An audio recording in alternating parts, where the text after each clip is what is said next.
Is that self-inflicted, Sean? Was that sort of aspects of that you weren't too pleased with the performance? Somewhat, because we started nice and brightly. We let the game get away from us first half and started playing backwards and sideways too much instead of forwards, whereas in the early part of the game we were asking more questions and on the front foot, without getting opened up too much until the last 10 minutes or so. And then we let the game slip away from us and they scored a goal, obviously. But we were intact at half-time. We know they conceded a lot of goals second half, which they did, of course, with Maxwell scoring a great goal. And we were nice and bright in the second half for the first 15, 20 minutes. And then yet again, the game kind of, eased away from us without us really finding the edge that you need to take the game on and go and win it. And I think that kind of, at times, that way of just going on the back foot rather than the front foot has crept in a little bit too often this season. And, in the details, you had in the details, of course. But I don't want to discredit Leeds. They worked hard. They played forward. There was not, for Leeds try and play, but let's face it, a lot of it was playing straight, getting forwards and just running hard and playing that physical game with an edge to it. And their first goal comes from that. The first goal comes from a clearance and their lad runs it down like his life depends on it. And that's sometimes the edge that it takes. And we weren't there for that kind of feel for the whole game.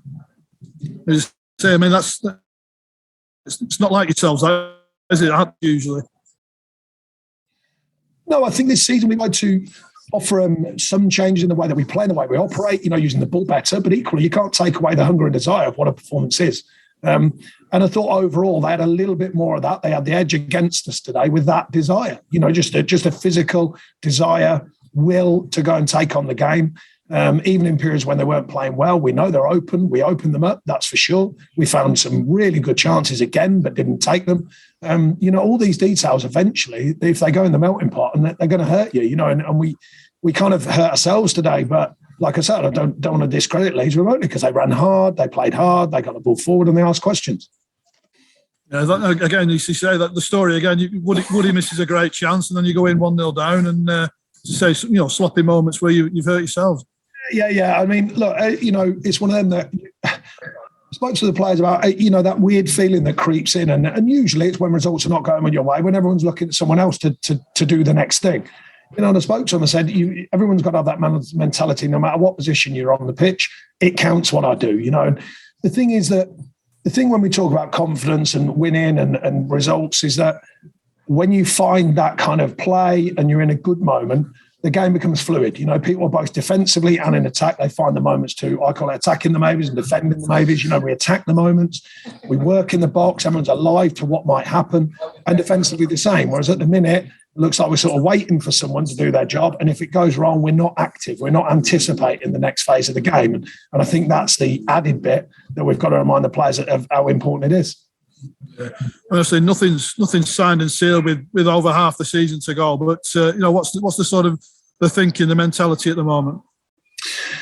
Well, the details are important, quite obviously, but we're the only ones that can change that. We can't wait for things to happen. I've said it many times. I'll keep reminding the players.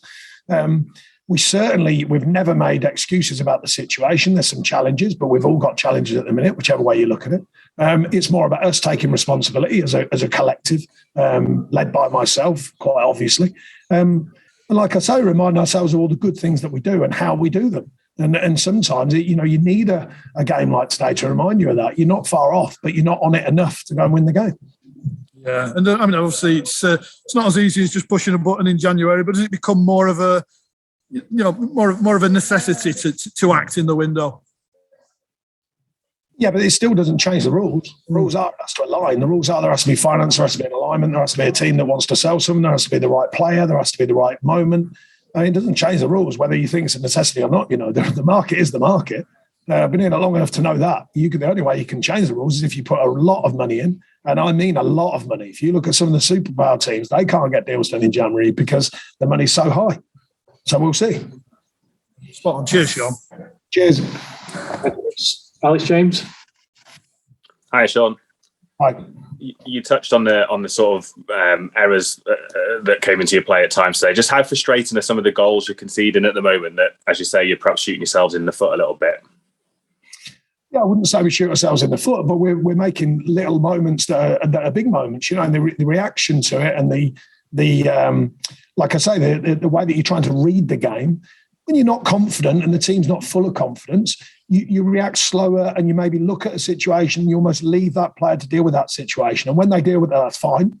If they don't, you're not quite as alive as you would be when you're free-flowing and you're winning games to react on the defensive side. And then equally on the attacking side, when you're not free-flowing, you're not finding the moments, people just, they do, sort of, it's almost like don't react, don't anticipate the next moment. And I think we've got to refine that and be active both in and out of possession, especially if you, it's hard to explain it, but when you smell trouble or you smell a problem, that's when you're reacting naturally to go and affect it. And equally in the attacking third, when you're just playing freely to go and affect games. And I think that comes with the momentum that comes from winning, etc., and performing. But equally, you don't wait for that to happen. We're the only ones that can make that happen. So, and I think the other responsibility is not to be, a lot of noise about Maxwell, but you can't just look at Maxwell when you're a footballer. Before we had Maxwell, I think you're well aware of the season we've had in the Premier League and the players that have got us there and kept us there and keep delivering.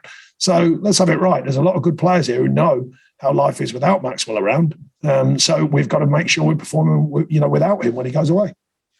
We've spoken a lot about the sort of strong jaw that Burnley have had under your sort of tenure here and the sweat on the shirt. Do you still see enough of that from the players to see that strong jaw still exists, particularly perhaps in that first half? Yeah, I think today was like the edge I talk about, over the full game, by the way. There was moments of, for sure, and a good start for the first half, good start for the second half. But over the full 90 whatever minutes got played in the end, then I just felt that Leeds had that little edge, the freedom to play, but also the running capability, the pressing, the energy, getting it forward. There was no, I don't remember, and I mean this in a respectful way, because I like what Leeds do. I like what their manager does a lot. But I don't think it was free-flowing, wonderful play all the time. But there was a lot of energy to it. They get the ball forward, they react quickly, they respond both in attack and defence quickly. All the stuff that we know we can do, and especially when we're confident, and we're just trying to find their moments to not only apply that, but then finish the moments, stop the moments defensively, finish the moments in attack, and then you build that momentum and that confidence, which we've done many times before. As you say, you've done that many times before. You still look into that dressing room and see the ability, the quality, the mentality, the desire, all those things that have gone into your. I've never lost belief in these players. I won't do. I never lost pride in them. The respect that I have for them is enormous. Many of them have played a part in taking the club where it's got to. I'll never forget that. But realities are realities. We are where we are, and it needs us to take responsibility now more than ever. That's the way it is. You touched on Maxwell, obviously a great free kick for him to score. He's going now to the Africa Cup of Nations. Just how big a miss will he be? And I take it he just couldn't do 90 minutes today, hence why he was on the bench to start with, just in terms of coming back from injury. Yeah, he's had 2 or 3 days training. You're asking for another, or possible problem. If a player's only had that many days training, he's had COVID in between, he's returned to fitness. We've got to be commonsensical about some of these moments. We can't keep losing players like Maxwell. But as I suggested, we've got to be very careful. We've had many seasons in the Premier League without Maxwell. So we've got players here who can perform. We've got players who can score goals. We've got players who can create goals. We've got players who can defend. We've got to apply ourselves to make that happen, me included, to encourage the players, to keep working with them, to keep reminding them of all the good things we do and how we do it. Nick Pope, Josh Brownhill, are they both COVID absentees? Yeah. Yes, J-Rod made it through the protocols to come back in, but them two didn't. And just last one from me, there was a bottle thrown from the crowd in the sort of midst of the celebrations from Burnley's equaliser. Just how disappointing is that to see at a football game? We saw it yesterday at City as well. It's very, but I don't want to keep advertising these things because I thought the crowd were magnificent today. We're on the wrong side of it. I thought our own fans were absolutely magnificent today. They stand by us as they do. So I prefer to talk about the respect I have for however many people were in the crowd today. Unfortunately, there was one that let themselves down and let the moment down. Thank you. Thanks, Sean. Thanks. Thanks, Alex. Martin Hardy, do you have a question? Are you okay? Sorry, no, it was fine. It was to see if Matthew Lawton is okay. Yeah, he's okay, by the way. Yeah. Sorry, yeah, he's okay. Alex, by the way, yeah, he's okay. Yeah.